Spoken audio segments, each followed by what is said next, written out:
very interested in speaking with you. I think you've had a big, you've made a big splash, and you're really opinionated, and I like any woman who's very opinionated, right? Especially if you believe what you're saying. So I know everybody. No, I mean that. I mean, I believe what I'm saying, and I believe that you believe what you're saying, right? I mean, and so this isn't a debate. I am interviewing her because the one thing I've learned from this election is how, not to be trite, but how divided we are and how little understanding I have of people that aren't necessarily like me. So I want to change that, and I want to be, you know, a little bit more edifying and alive.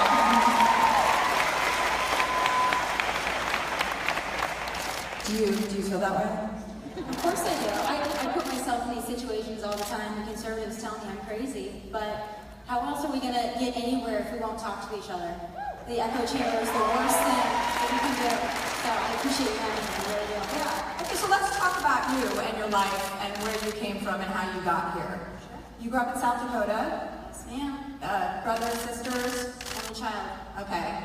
Well, that's a start. I'm the youngest of 6. So yeah, I'm a spoiled baby. So tell me about South Dakota, tell me about your family, tell me about growing up, and like, you know, what was your childhood like?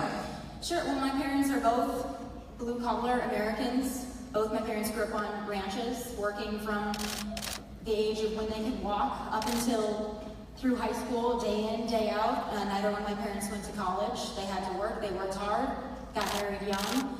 They're still together today, 35 years, but my parents just raised me to believe in hard work, in family values, and in a hard work ethic. That's really what it is. It's not even necessarily conservative values, though I believe that hard work for me is a conservative value, but that's how I was raised. I also come from a military family. My grandpa served in World War II in Iwo Jima. Uncle, Vietnam, from the heart recipient, was shot in the leg. So that's something that's near and dear to my heart as well. And what is, I mean, values is a great place to start, I think, because we can agree on certain values. We can agree on things that, you know, for me, I think it's an interesting topic of conversation, American values, because I don't think American values are necessarily different than any other country, although people try to make that distinction a lot. And what are your values? Besides hard work, yeah, I like to work hard too. Right, well, so that's another thing that we have in common. We both also like 50 cents, so there you go. There's another.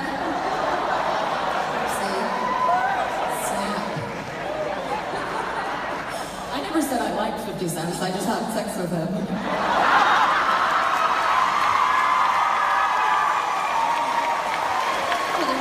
Are you coming clean on something? He's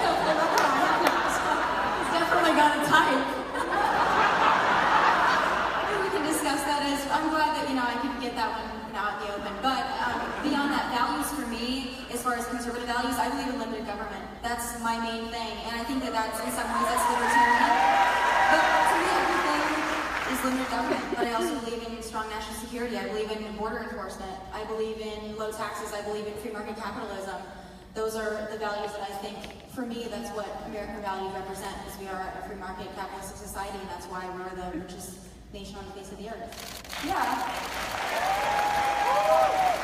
So, but what about government's involvement in things like the police force or the Coast Guard or, you know, the military? Well, government, of course, has a place. I'm not saying the government does not. I just believe that it takes a limited role, and that's where I think a lot of conservatives and those that are on the liberal side would disagree. I don't think government does many things well. I think there are certain things that it does do well, and I think that there are areas, certainly the private sector does better, free market capitalism does better, and that's where I stack on healthcare. That's where I stack on. But don't you feel like, as like the leading country, or we were, I mean, in the global community, the fact that we spend 70% of our gross domestic product on healthcare, the fact that people go bankrupt paying for healthcare, like, I understand about having limited government, I understand that argument, but what about human decency? The people that cannot afford And I understand that, but I also don't believe that the universal healthcare system, I believe that it fails the very people that it's intended to help. And I think that there are examples of that all across the world. I don't think that it's an effective method. It sounds good.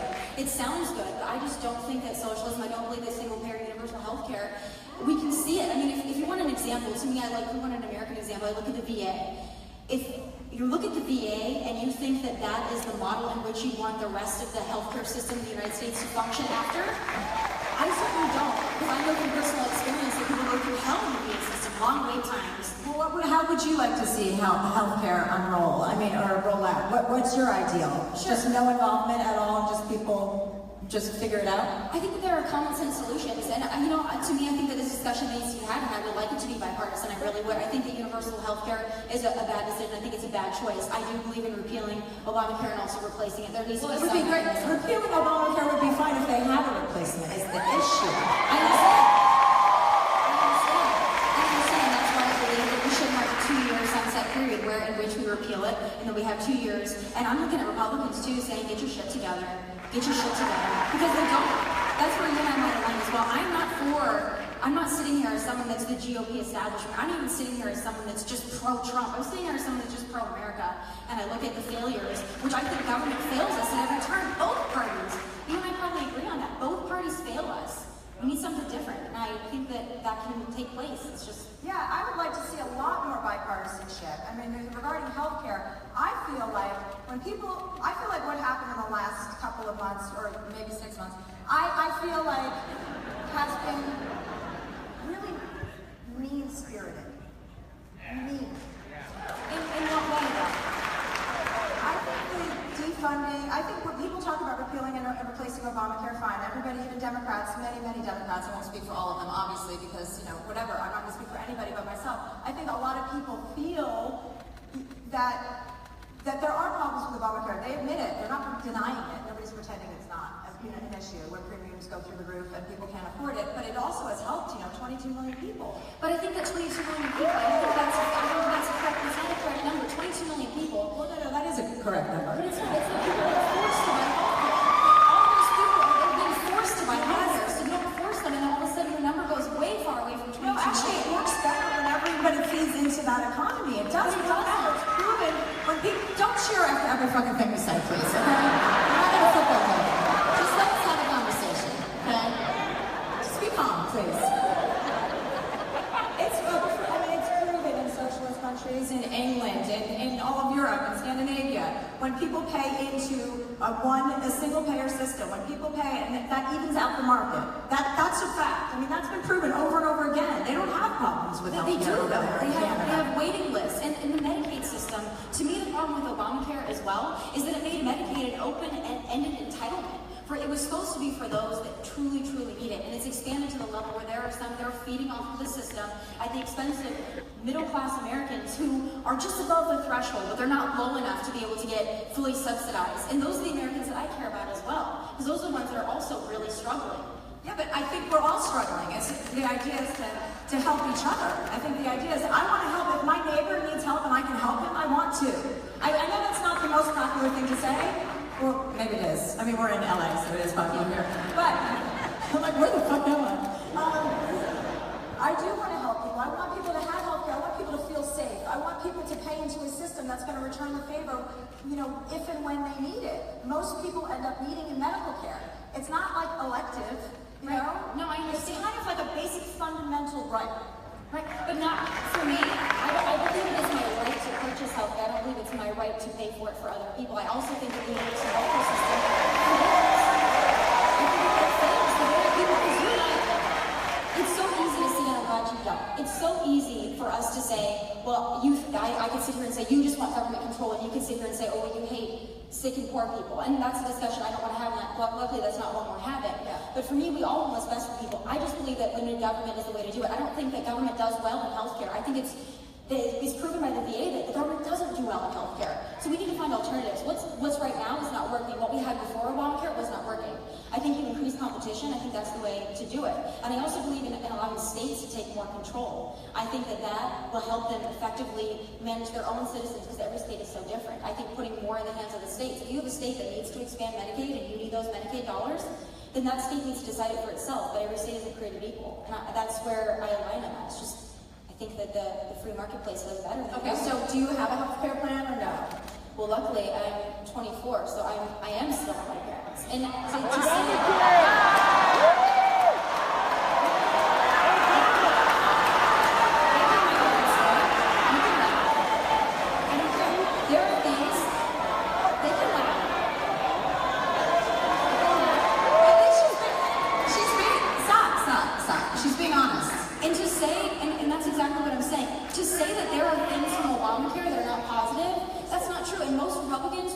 conservative, most Trump supporters don't believe that every single tenet of Obamacare is bad. I do believe that allowing people to stay on their parents' health insurance until they're 26, I think that that is a worthwhile discussion and conversation to have. Now, for me, if that were taken away from me, I'm okay. I don't need it. If it's for the betterment of a free market system and healthcare is going to be better for it, I'm okay with that. But there are tenets of Obamacare that are positive. I do believe. Oh, great. What? I believe staying on your parents' health insurance. I do think that there needs to be a better method for pre-existing conditions. I agree with you on that. There are some conservatives that don't. I do believe that we need to have a mechanism for those with pre-existing conditions, and I think the Senate Health Bill did have those stipulations. Now, it's not perfect. I'm not saying it's perfect. There's a lot of work to be done. But I think that one thing we can agree on is Obamacare is in a death spiral. So some things... It's in a death spiral, but it's in a death spiral being sabotaged by the President of the United States. Listen, one second. He could either, now that the bill hasn't gone through, a decent, I would argue, a decent human being would say, okay, let's do whatever we can to make the system that's in place work and thrive. It's not my bill, but instead, he's making it harder for people to sign up for Obamacare, and he's closing down those 18 assistant help places that help you sign up for Obamacare. He's doing things that are just not presidential. I want the leader of the country to want me to succeed. I think that he does, and I think that he's also, we have to understand how He definitely does not want me to succeed. I can't speak for him personally, but I can tell you that the voters spoke. I mean, elections have consequences. I think the American people are not mean-spirited. We don't want to all kill each other. Let's hope. This isn't the purge. But the American people voted in 2010, in 2012, and in 2016, and they said, we don't want Obamacare. This is failing us. So we need to do something. Okay, let's move on from healthcare. Okay, we both agree. Not nothing. I mean, we agree that it's healthcare. But I appreciate your candor. Let's talk about Donald Trump.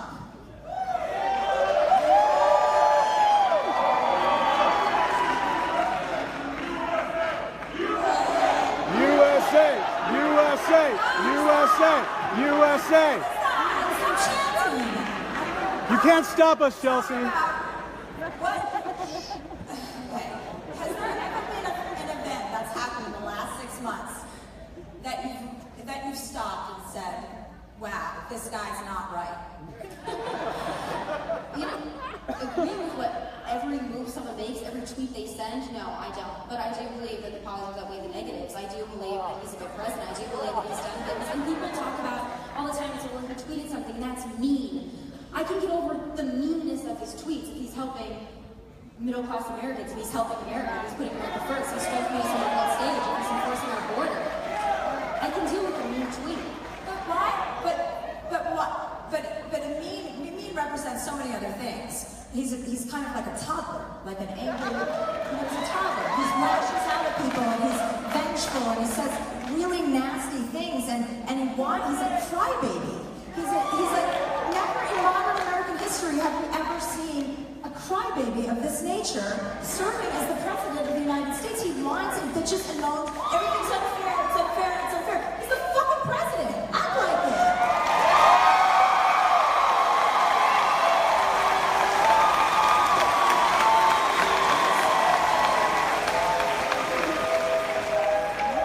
In terms of tone, in terms of what he tweets, there are certainly areas I agree with. But I will say this, there's not a president that's dealt with what this president is dealing with. When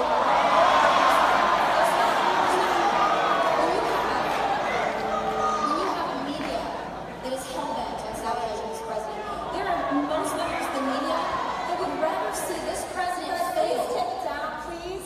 This is not... It's not about you. Yeah, let's just calm down and let's listen. There are members of the media, and I would say most, that would rather see this president fail than see the United States of America succeed, and I think there's a problem with that. I also believe this president cannot get his message out on mainstream media. He's not given the opportunity to. So he goes around and he goes on Twitter. He's given everybody he has every opportunity to get it out on mainstream media. When you turn on CNN and you sit there for 5 hours and you hear the same story about Russia over and over and over again, they cover nothing else. They cover nothing else. It's a pretty big story. Venezuela is a big story. Venezuela is also a big story. It's a shame that we can't pay more attention to that. It would be great if we didn't have the distraction that is the President of the United States, distracting from global issues. But additionally, it would also be great if the President of the United States acknowledged the global community and respected the global He community. just completed a G20 summit, which I believe he did fantastic. And beyond that, if you look at Venezuela, speaking of it, that is a prime example of how socialism fails. We're not getting into Venezuela because that's another conversation. But let's focus on his behavior. Let's focus on his agenda. I mean, he has Let's focus on his agenda. He has well, right. Okay, so let's talk. And so he just failed healthcare. They just failed miserably in control of all three, in control of the Senate and the House and the President. They can't pass that. that. It failed, but I don't think it's President Trump. I think that there are 3 Republicans that need to answer for that because they campaigned for 7 years on repealing Obamacare, and they didn't, and they failed, and they took in a lot of money from a lot of donors that were expecting them to repeal Obamacare. That was the mandate for the American people, and they failed the American people.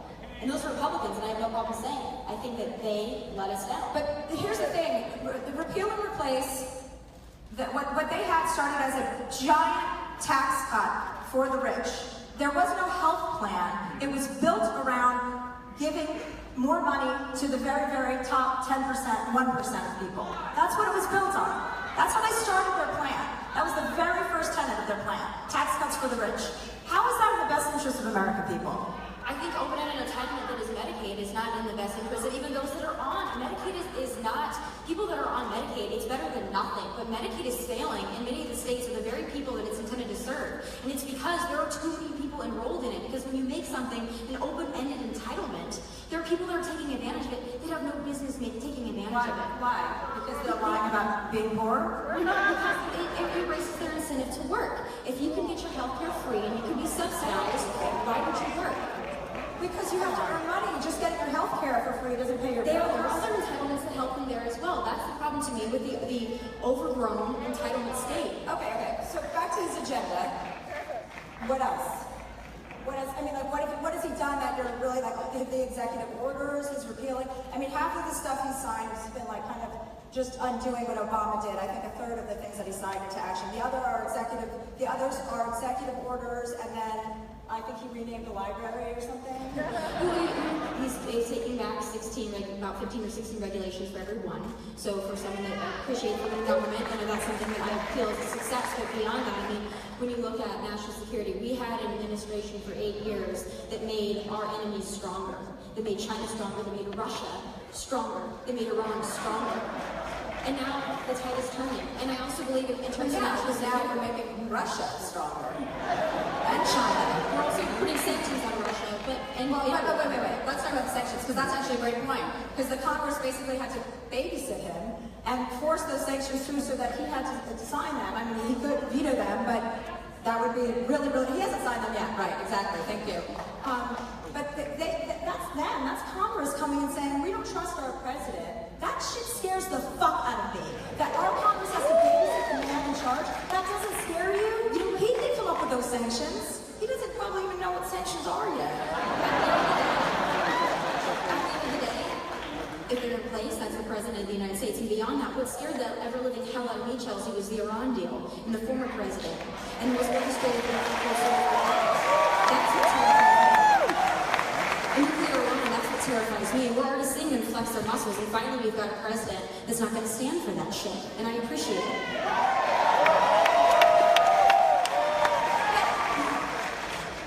So you're saying you trust him? I do. And here's why. He surrounds himself, and there are certainly places where this may not be true, but for me, especially now with our new chief of staff, he surrounds himself with people that are Scaramucci! leaders. You know what? The thing about Scaramucci, you guys can talk about it all day, but he's a former liberal, so he's one of yours. Remember that. Well, you can have him. His wife was the girls yesterday. Did you read that? I mean, this shit just keeps getting better and better. I now understand why people watch The Real Housewives. Like, I've never watched a reality show in my life because I think it's so cheap and dirty, and now I'm like watching one every day. I'm like, no, I get it. I want to start watching The Housewives. It'll be a nice day, but that's my only option. So Scaramucci, right? okay, liberal, but people he surrounds himself with, it seems like a rotating kind of, there people are in and out a lot. There's a lot of shakeups and staff movement there. That also doesn't feel good as a constituent. It feels unsteady and it feels I can see where things might not feel good sometimes, but for me, I appreciate Party Chief of Staff. I think that surrounding yourself with someone that served in the capacity that John Kelly has, I think it's important, and I think it's a strength of character, and I do think that there are several individuals. And listen, for those that are, I find it odd that there are some that are coming to the defense of Sean Spicer and Reince Priebus, like some liberals are suddenly cheerleaders for Reince Priebus and Sean Spicer, like now they're like, oh, my boy, no, you didn't like him. The same thing with John McCain. All of a sudden the liberals, they fucking love John McCain. Like, where was this in 2008? When you guys were savaging him every day. It is true, like honestly, that's very true, because it is true. You're like watching Jeff Sessions, I'm like, no, I need Jeff Sessions to say. Like, I hate Jeff Sessions, but I'm like, no, stop, don't. It is funny. He makes you like hate people and then he makes you like them. But I think he kind of likes that's the drama of it. Unfortunately, that's better for like a TV show. So his agenda. I do want to talk about national security though, because that's a big one for me. That means a lot to me. The thing that I'm seeing. You scared? No. No. I mean about national security. Of course I'm scared, but I feel safer now, and I'll tell you why. Most of my friends do serve. Most of my friends are former military veterans. And for me, I have conversations with those people. It's not because I am those people. I have not served, but I like to speak to those that have. And they tell me that the morale has shifted tremendously, but beyond just morale, because I know that liberals like feelings, so I wanted to throw the morale in there. But beyond that, with the effectiveness... You don't have feelings? I just don't operate on them all the time. You have I have feelings. I tend not to always operate on them. You do. It's good to have feelings. Yeah. You're passionate. You have feelings. That's a feeling. It's not good to have feelings when you're making big decisions. I promise you I have feelings. No, of course you have feelings. I don't thrive, I don't run on them maybe as much as your typical liberal, but yes, I do feel things. Okay. It's a known fact. But going back to national security, because I really do think this is important. I know it's not like it's fun to talk about his feelings, but national security for me, what Trump is doing on the battlefield, it might not be in the headlines because CNN would never talk about it anyway, and I also don't think that sometimes ISIS or national security policy should be discussed heavily on TV. I think that that's a secret that should be kept safe. But he's empowering those to make decisions on the ground, whereas it used to take so long for it to go up the chain of command that your target's gone. Now he's empowering those that are on the ground to make decisions, make quick decisions. He's also making decisions. He's also making decisions without really talking to his cabinet. He's making decisions that they're finding out about later. So for me, that feels really messy. But not in terms of national security, though. Well, Jim, national security. Okay, we'll stay focused on that. Sorry, I'm a little ADD, so I'm all over the place. But continue your thought, and then I'll talk after. For me, and that's just something that I've seen from a perspective of those that I've spoken to that are serving, that say we're able to make those lower level decisions, we're able to make on our own, we're empowered to do so, especially rules of engagement, we're actually able to fight a war and win a war, and I think that's important. We're talking about humanity's sake. My goodness, we can be effective in the Middle East. That's the biggest humanitarian project that we have. Well, the very reason we have the Middle East problem, I think we've fucked with the Middle East for years and years, and they fucked with us, so I'm sure that would have been a problem. It's always been a problem, and it will probably always be a problem. I don't have confidence in Donald Trump's ability to strategically fix that problem. I don't have confidence in his ability to understand, to listen to people's advice who know more than him. I don't feel confident in having any of our military be sent on any mission that he's decided they should go on. But they do. They do. Maybe they do. I don't think you can speak for the entire military. Of course not. Of course not. No. Of course not. But I do feel that there has been a morale shift. And beyond that, I disagree with you on that he doesn't listen to people that are close to him. He's a business person. Business people have to, and that's why he's bringing people out of the woodwork. A traditional so Jeb Bush, if Jeb Bush was our president right now, there's no way he would bring in a liberal that disagreed with him and said horrible things about him. There's no way, because it would be a threat to his ego. And I know that Trump, in many ways, operates off ego, but he is surrounding himself with people that are not your typical GOP establishment folks. There are folks that come from very diverse backgrounds. I appreciate that. He likes generals. He likes people with big dicks. Yeah. And you know who else likes to appoint generals in their cabinet? People like the countries like Nicaragua. Places where it's not fucking safe because it becomes a militia. Generals serving as your chief of staff is a really scary and endeavor. So we'd rather have a politician? Listen, I'd rather have a general than a great. politician. Wait, I don't know about you. you're only I'd rather allowed have I'm to be actually a general. general, so please refer to me as one. Yeah. Am I a general? I'd rather have a general as my chief of staff than a swamp rat politician any day. Drain the swamp! Drain the swamp! So where are you with the trans thing? You're not into trans? For me, and I think this has been well documented Nobody is. through media. I saw some tweet, but I didn't. Well, the I didn't suicide understand rates are it, so and high. I saw people who were tweeting about so Sure. elaborate. Well, we're talking about the issue of LGBT, or are we talking about the military? Let's start with the military. Okay. Oh no, start with the military. Okay, we'll start with the military. So for me, reinstating the ban on transgenders in the military, I think was a very positive step. I do. Yeah! They're trying to make a point that I think is very important. For me, it's not because I have anything against trans people. If those that follow me know me and know You don't have anything against trans people people? that follow me and follow my show before they know, stop. Just stop.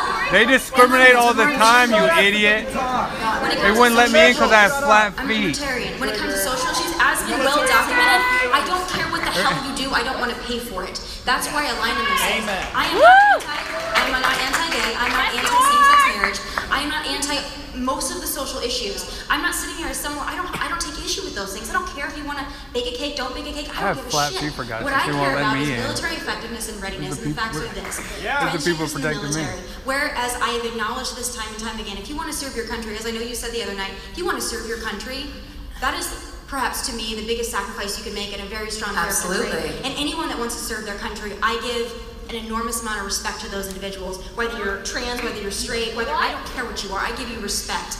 And you deserve the utmost. Transgender But here's people the have thing, the military is 40% not about the suicide rates, individual. and It's these not just people want about, to give them well, I want to guns and serve, so I grenades. should be able to. There are folks that have severe asthma that are not allowed to serve because of their severe asthma. Being So when you say trans transgender in the isn't military, Shut the fuck up, please. you got a military. They're going to be out in Oh the my field. God! Someone got triggered. Someone got triggered. Exactly. That's why Hormone therapy, though. Exactly. That's That's a why big they have difference to stay between being on home. hormone therapy is a lot different than being like hopped up on pills. I know, but they are not allowed to operate if they are medicated. So that means that they cannot deploy. That's exactly what I'm saying. It's not the fact that For a period of time. For a period of time. That's There are plenty of military people that you can readiness. apply that to with injuries. I mean, it costs. Okay, you can apply that to anybody. They have a window after having, and not all of them are having surgical procedures. Some of them are, some of them aren't. And when they're having the surgical procedures, they're not scheduling it around the time that they're deployed. They're taking care of that, and then they're coming out there. Nobody's saying, "Hey, I want time off while we're in the middle of a war because I want my penis." No one's doing that. I mean, that's unreasonable. No one. I agree with you. It is unreasonable, but it happens. The problem is When this. did it happen? When? Who? Chelsea Manning. Chelsea Manning is a prime example of taxpayers funding hormone treatment therapy for a traitor. For a traitor! Because I'm not helping. Well, they're paying. I gotta tell you, in that military budget, that it would be $2.4 to $8.4 million that they would spend on hormone therapy when they're spending $45 million a year on Viagra and Cialis. Why do they spend so much money on Viagra? I don't agree with that. But Chelsea, I have to tell you this. 'Cause you women wanna Until get we fucked, can that's afford why. treatment and prosthetics for the military and the veterans that have fought for this country, I don't believe in paying for a sex change. Women need it more than men do. And I don't understand that there's a disagree with it. I understand that, but I'm not coming from a place of, I don't want you there because I don't want you to serve. I'm coming from a place where it affects military readiness, and the military has attested to that. But then why don't you make a stand? I mean, why don't you make it an issue of yours to talk about how much money they spend on Viagra and forget about PTSD? This is just so men. I mean, some of it is for PTSD, and I guess guys have to come at some point, so they need it. And I get that. Fine, I'll give you that. But some of it isn't for PTSD. It's $45 million. Shouldn't you be focusing your energy towards that rather than people who are already? When Do Chelsea, you know how hard it is? I mean, I don't want to be condescending at all, but these people are volunteering to serve our country, and it's not easy for them to even walk out the door. Never mind walking to the I'm not taking away from their bravery. I'm not taking away from their courage, their bravery, story or their character whatsoever. What I'm saying is the reason that I'm talking about this is because when a general comes, or those that are on the battlefield, they come and say, this is a real problem with someone that's on Viagra, not being able to serve, not being able to deploy, then that's an issue that's going to take precedence for me. But when it comes to effectiveness on the battlefield, I don't believe that the military is a place for a social experiment. I don't believe it's the place for feelings. I don't think it's There we go. I don't think it's a social experiment because the trans community, they're not going away. It's only going to get bigger. This is 2017. Yeah, they're not even 1% of the population. Gay people are not going anywhere. Soon they're going to probably take over. Well, the most. So, Wow, there's their agenda right there. There's their agenda.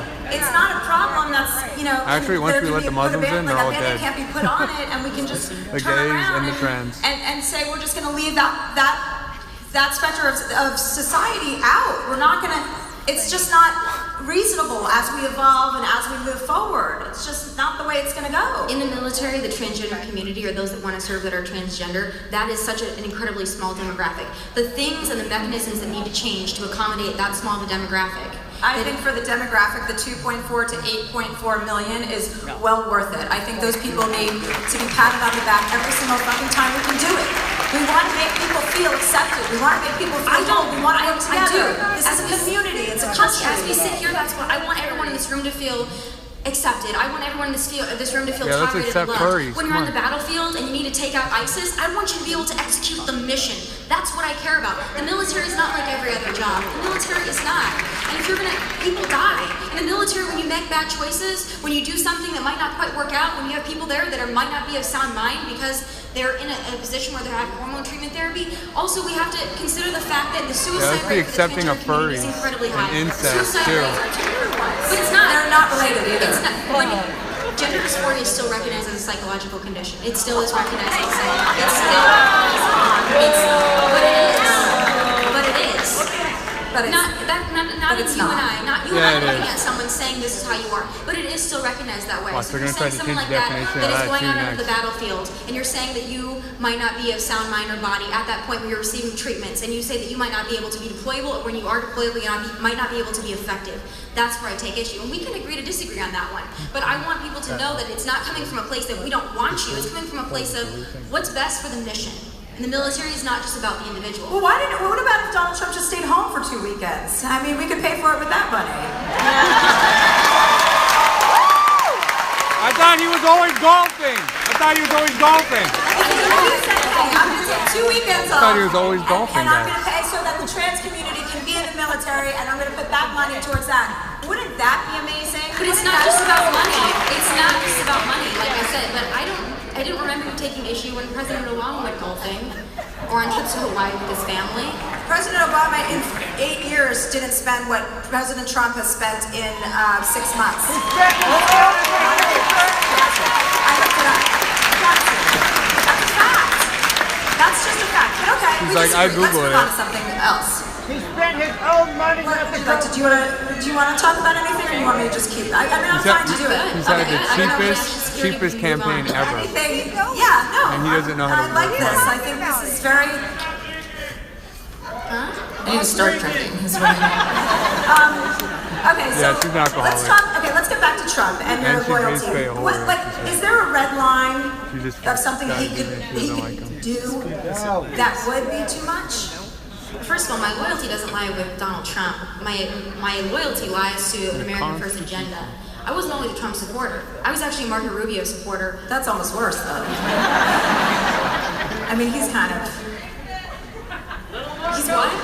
He's just like a. He's like a non-man. He's a what?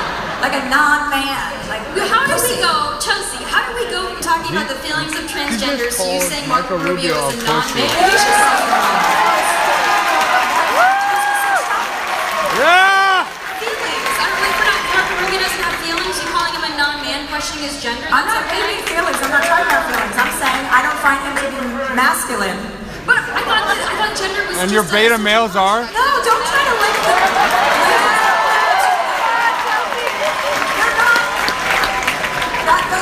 Those two thoughts are not connected at all. I'm not talking about his gender. okay. I'm not saying, he's trans. Oh no. Was it? Who's manly? Anthony Weiner? He's one of your guys. Yeah. You should appreciate President Trump and then his No, I don't meanness. think, I'm not the president though. Like, I don't have a responsibility to 320 million people. He wasn't either when he ran, and you still had a problem with him. You don't even know. It's a lot. You know what? I think that, like, when you say something about, you know, when you bring up Marco Rubio, you supported Marco Rubio. He wasn't president when the how Billy did Bush you, thing came out, and he they had a fell problem. out, and is that how you started supporting Trump, or did they approach Fucking you? Like, do you have a hypocrite. relationship with Donald Trump? I do not. Have you ever met him in person? I've met him in person. Uh-huh. But for me, it's not about Donald Trump. It's about the agenda. It's about America first. What spoke to me and millions of other Americans was a strong border, was making the military a capable fighting force. Once again, it's empowered. It's tax cuts. It's free market capitalism. It's limited government. It's repealing and replacing Obamacare. It's greenlight. It's energy independence, greenlighting the Dakota Access and Keystone pipelines. Those are the things. Yeah! Get that pipeline. So, when you say it's not about him, it feels like everybody's always talking about their loyalty to Donald Trump. He's an incredible leader. Jeff Sessions said it yesterday. Well, you're loyal he's to an Obama, incredible so leader. what the His fuck? comments about me are hurtful, but he's an incredible leader. Ryan's Priebus are like it's never about America. It's always about Donald Trump. We're the party But I'm not that going walks to around agree red, with white, and this. I blue. believe When that do it is liberals about wear America. I red, do. white, and blue And ever? for me, if Donald They Trump burn the were flag. to not stand up for those things that I believe and that I hold so dearly, if he were not a hardliner on immigration, on national security, on limited government, on repealing and replacing Obamacare, yeah, I will say something. But none of that stuff has, aside from a little with immigration, has really started to take effect. So the issues that you stand behind and espouse, he hasn't proven to deliver on. So when is he going to do it? In terms of energy independence, it has. He's greenlighted 2 pipelines, which is going to be great for American Look at the jobs. stock And then we markets have- are up say- 20%. Energy Stock independence, markets are up 2 pipelines. 20%. He's greenlighted. They're like, oh, the wall's not built yet. That's jobs for Renewable America. energies, though, is the way of the future. It's the 20% growth each year in our economy. And that's It's the great. fastest growing economy in this country. And he's worried about coal jobs, which tap out at 80,000 But how come jobs. how There come- are 80,000 total coal jobs in the entire country. That's it. But Chelsea, how come those people, when we're discussing what jobs and what people matter, how come a coal miner and their job and their livelihood and their ability to support their family, how come they're seen as less than or they're not seen as less than, but times are changing. We're moving on. It's manual labor. They can install solar energy panels. They That's can what he wants for the retrain wall. and do That's skill what he set. wants for the wall. When you say that, you're taking away from those communities that thrive on those things. I can't just say I love being on TV and then, you know, and then TV's obsolete and I'm like, no, I can't do anything else. No, it's like but you it's have not to about adjust that. and you have to adapt. You do, but you have to give those people Yeah, and you do time too to to the do it as president. well. When you strangle the coal industry and you put those people out of jobs, you're not just putting coal miners out of jobs, you're putting the local restaurants around there, the local convenience stores, those that serve those people, those that wash those cars, that cut the hair, all those people lose their jobs. And it has a greater effect on those economies than just 80,000 coal jobs, because an economy is affected by those people. But there's a whole other economy that's growing and robust. And it's good for our air and clean water. Why would we not lean into that? There's a whole other economy. They can learn how to install solar panels. They can learn manual labor jobs. They can retrain. They can. I understand that there's an incredible power in solar and in other resources. I'm not saying that those Not aren't something wind, that should be that killed cultivated. birds. But just to go ahead and cut people off at the knees and say, find something else to do, because...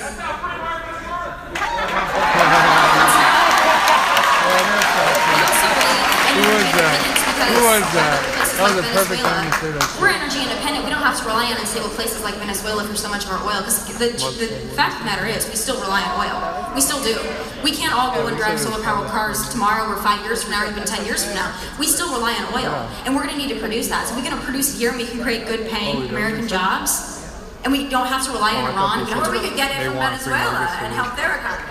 So that the government can suck that money into and the people can die in the streets? That's what happens. And socialist How countries... terrible their economy is. It's because no one's buying oil in Venezuela. That's why their economy It's is because bad. their economy is based on socialism. Their economy is a socialist And also no one's society. buying oil from Venezuela. But if that's the only thing that you have to support your country is You one just resource. said that's their economy. I mean, you just said that. That is their thing. That's their main export, Venezuela. There is their main export. But look what they're doing to their people. If we were able to sanction them, if we were able to not buy so much Venezuelan oil, they're going to have to make a change. We aren't rewarding bad behavior. And yeah, it's a humanitarian crisis in Venezuela, but it's not one that free market capitalism created. But do you feel feel like it's a humanitarian crisis that we would get involved in? It's a humanitarian crisis. We need to look at it. We need to understand. Also, sanctions are a way that we can get involved in a direct and indirect way. But beyond that, we need to look at Venezuela and say, this is the fruits of socialism. This is what it looks like when you rely on socialist countries that are highly functioning. Look at Tokyo, which is not socialist per se, but I mean, look at Japan. You look at their 99% literacy. Look at Finland. Look at Denmark. Look at Sweden. People are socialists, and it's fucking. They're killing it. They're killing it. They have more doctors. They have low suicide rates. They also have no military. All the people are raped. Walk to school by themselves in Tokyo. I think they're. All the people are the same race. They have it's not small populations. It's bad when it's profligate. And they have no military. That's why they have the money for it. Leader, a despot running a country. Then it's really, really fucking bad. That's how socialism. Then it's a dictatorship. Which exactly. Socialism starts with the promise of free things. And it ends with the black market for toilet paper. That is the progression of socialism. Yeah. Everything's zoo animals. Okay. What did you meet Donald Trump? What did he say to you? What's that? I met him once, Donald Trump. What did he say? Yeah. What did I think? I was at some restaurant in Hollywood, and he came out and he's like, he's like, I'm Donald Trump. This was like 8 or 10 years ago. I have no sense of time. It could have been yesterday. And he said, hi, I just want to introduce myself. I'm Donald Trump. And he walked away from the table, and I looked at my friend. I was like, he's not as disgusting as I thought he would be. 10 years ago. And she's like, he's pretty disgusting. Oh, okay. So that was my only experience. When did you, how many, I mean, don't you kind of, are you not, I know you're not in any sort of official capacity with the White House, but. No, I haven't seen Donald Trump since CPAC of 2015. That's when I met Donald Trump. Okay, how was that experience? That was when he was contemplating running for president. So it was, I kind of watched that in the making. So I thought he was a very nice man. He did call me about 2 months ago and was very nice and very appreciative. Did he see you on TV? He loves TV. He does love TV. That's Doesn't okay. everybody? Did he tell you you were doing a good job on TV? Facebook, actually. Oh, he's watching Facebook? Well, my videos tend to be on Facebook. Yeah. So he was watching one of your videos on Facebook. I don't know if he was watching my videos, but I do a series of videos, and I know all about it. Yeah. But was he online on Facebook? No, I don't think. I think that he was thanking me for my ability to influence certain segments of the population during the election, because I think my videos had a pull on some conservatives. Definitely, they definitely did. So. Good for you. I mean that. Good for you. I mean, I think you believe what you're saying. What about? Like all the lying. I thought we were talking about Trump. Why are you bringing Hillary into this? Whoa!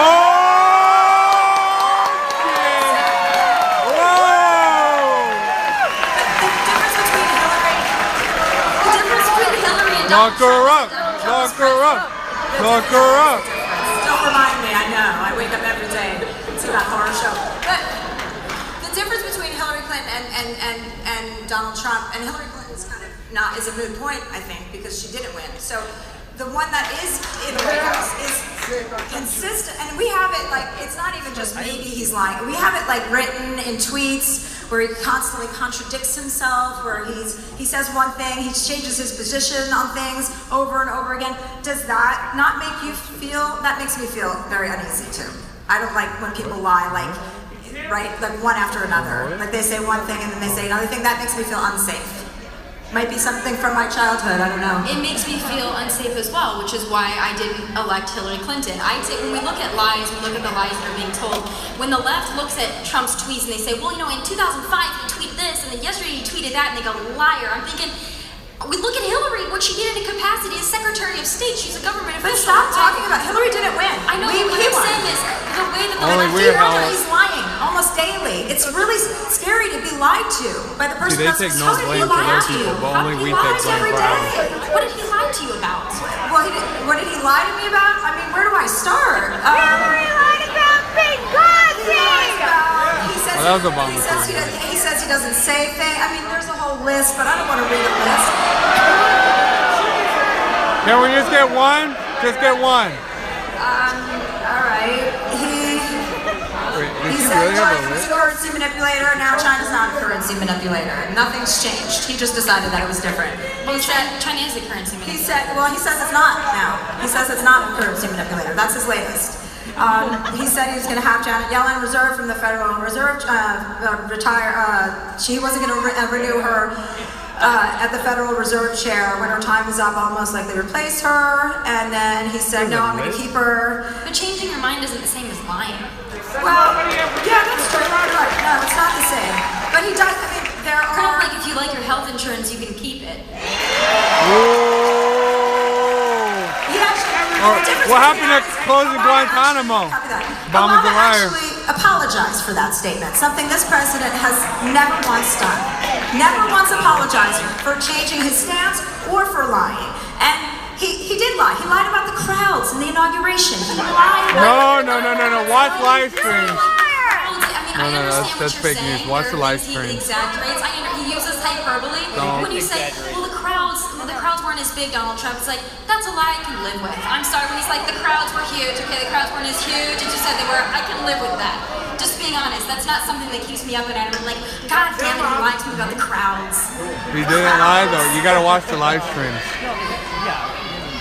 They took a picture on a live stream an hour early and said that was the inauguration. When he talked about if you watch the live stream, when it actually started, it was actually packed. He said he wasn't going to do that. He said he was not going to do that. He was not going to help Wall Street. He's making so much money off of his presidency, through the Trump Hotel in D.C., through all of his properties. He's bringing heads of state to his private properties. Because Obama's spying on him. That's why he's not there. And he's or the obviously leakers. lying about something if he won't reveal his tax That's why he won't go to the White House. He's got big lies that we don't even know about. What about the Rachel Maddow? He's got leakers and Obama There was spies. one tax return. That was the only one, and I'm sure Donald Trump released that because it was the only time he paid fucking taxes. But Chelsea, when you're saying that because What are you talking about? He paid over $25 million in taxes in 1 year. It means there's some kind of a lie. When he sat and pressured Barack Obama to show his birth certificate to the American people, because his brother's a Kenyan. He's a Muslim Kenyan, his brother. Ever had to do because it's demeaning and degrading and racist. His brother has 4 wives, for God's sake. He did. And President Obama showed his birth certificate, and then he has the temerity to say he's not going to release his tax return, something every president has done in modern history. Every single one. We can fact check that. It's probably not true. I understand that your desire for transparency. When somebody withholds, that feels a lot like a lie. I agree with you. And Yeah, what is the DNC doing with their server? Withholding it. Deleted emails. It's not the thing that frustrates Why is the us. Why is the DNC withholding their servers? We're back to Hillary. This isn't about Hillary. I know it's this not. is about what we're dealing with. You in voted this for it. situation. This is our president. Hillary's in the woods. We've all heard about it. I know. Let her be in the woods, okay? I understand. I'm agreeing with you. Your desire for transparency is not one that I am trying to delegitimize because I understand where you're coming from. What I'm saying is it frustrates me from the left, and particularly the mainstream media, when they are so enraged that Donald Trump won't release his tax returns, when they're so enraged about a lack of transparency, and then they say that he lies to them. But at the same time, they said that Hillary's emails were a nothing burger. They said, oh, don't worry about the Clinton See, they don't want to take blame for anything. These people don't want to take blame for It's not a anything. double standard because they had 2 FBI investigations, and they didn't find anything. What else do you want? They're done. Right, she's not the president. She's not doing anything that Those are by affects you. liberals. Fuck Of Hillary. course they didn't say Fuck that. Hillary. We have to deal with this baboon. So let's deal with him. I'm not saying you're defending every single thing Trump does. I believe in transparency, I really do. But what I'm saying is, the thing that bothers me is the way the media, this faux outrage at Trump. To me, it's like they completely negate anything that Barack Obama or Hillary Clinton or Debbie Wasserman Schultz or Donald Brazil or any of them have ever done. They completely negate it, don't talk about it, it's nothing. But everything President Trump does, from how many scoops he has in his ice cream cone, to what he's tweeting, There we go. I analyze to the nth degree for 5 or 6 hours a day. That's what's frustrating to me. Are you intrigued? Yeah, I think it's frustrating to a lot of us. It's really frustrating to have to listen to that all day long. I agree. I don't like it either. Turn off CNN then. About what he's doing all day or his ice cream or any of that. I want something that I want government. I want to feel safe if we get attacked by North Korea. I want to know that there's somebody in that office that is going to have the best interest of this country at heart. And He does. America first. I think he has such personal self-interest. That does not bleed over into other people. He doesn't show loyalty to anyone, So how can Really? Why is his a family in stranger positions trust of power him? then? Like, how is that No possible? loyalty? When you say loyalty, you're talking about like those like Jeff Sessions Like, or Rights yeah, right, Priebus whatever, or your those. staff and yeah. For me, if you have to get rid of staff members, I don't know what's going on in the inner workings of the White House because I'm not in there. But if he felt that that was a necessary step to take because there were leaks going on, because if there were problems that could be wrangled, because it was just not the right choice, that wasn't a fit for his administration and his White House, he needs to get rid of those people. I don't look at that as disloyal. Look at that as someone who's making the best decision for their administration. Taunting somebody publicly, your attorney general That's on business. Twitter. You don't think that that's disrespectful? I disagree with it. You disagree? I absolutely, I do disagree with It's that. humiliating. I mean, As this is Larry the attorney Elder said, general. Obama fired his It's chief humiliating if you're in not an 100 attorney days. general. It's Rice humiliating if you're a Priebus went on person 189. to have your boss berate you publicly. Doesn't That's feel never like. happened to me before. Oh. How is your relationship with Glenn Beck going? Who's that? Glenn Beck is a cock! Glenn Beck is a cock! He fired you. Were that was a big. You're not allowed to talk. Are you allowed to talk about that? Yeah, I'd rather not. But we can He get takes into money from the Well, we Clinton have to wrap it up. Foundation. I'm saying we have to wrap it up We anyway. were just having so much fun. I know, We were it was talking fun, about it's 50 Cent lively. I love these kinds of conversations. I really like, you know, and I like you. I think that, yeah. Here we go, guys. Liberals getting triggered, so they're leaving. As usual. Go back to your safe space. All right, so let's go out on a vote. Like, let's go out on something that we can both agree on. Would you kill a baby? I wouldn't kill a baby. No, I would not. I would kill a baby. I would never do that. Would you hit a baby? I would not hit a baby. No. No, but I would curse at a baby. I definitely would curse at a baby. Let's go out on. Let's talk real quickly about what you're going to do next. What are you going to do? What's your plan? Are you going to work at Fox? Are you going to do your own thing? I know you have a huge Facebook following, YouTube. What's your... First of all, let me say, when I saw what you did in your career move, I thought that was brave and bold, and I applauded you for it. I've been a fan of yours for a long time, but you leaving E and going to Netflix, I thought that was bold and courageous, and Thank you. that's something that, even though we disagree on most things, I respect what you did. I hope to maybe follow that kind of a path. I don't know what's next. You want to go to E and then Netflix? I don't think E or Netflix would like me. Maybe Netflix, but no. For me, I have some things in the works that I can't quite discuss yet, but I'm not going anywhere. So for those that hate me, get used to it. Yeah! Thanks for sitting down with me. Thank you guys for